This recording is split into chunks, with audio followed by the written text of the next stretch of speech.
So আগের পার্টেই দেখলে যে সেট আপ হচ্ছিল, দেন আমাদের লাঞ্চও আসে আর সবাই লাঞ্চ করছিল। তারপরে সবাই অনেক বক্তব্য রাখছিল, সেটা শুনে কি বলবো, কিছু বলার মতন ভাষা নেই, ভাষা হারিয়ে ফেলেছি। কিছু বলো, কিছু বলার মতন নেই। রেডি হয়ে পড়বে, কিছু বলো। কি নাও দীপিকা, হ্যালো, কিছু বলার নেই আমার, আমরা বলার ভাষা খুব বমি পাচ্ছি, বলো বাড়ি যাবো। অ্যান্ড ফাইনালি বসে পড়ি মেকআপ করতে, ওই জন্য আমি মিররের সামনেও বসে পড়ি। দেন মেকআপও স্টার্ট করে দিই নিজের। তো মেকআপ কমপ্লিট করার পর এটা হচ্ছে আমাদের লুক।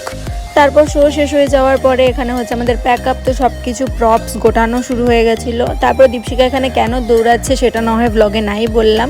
তারপর আমরা বেরিয়েও পড়ি, আর যতটা না আসার সময় মজা হয়েছিল তার চেয়ে বেশি হয়েছিল যাওয়ার টাইমে।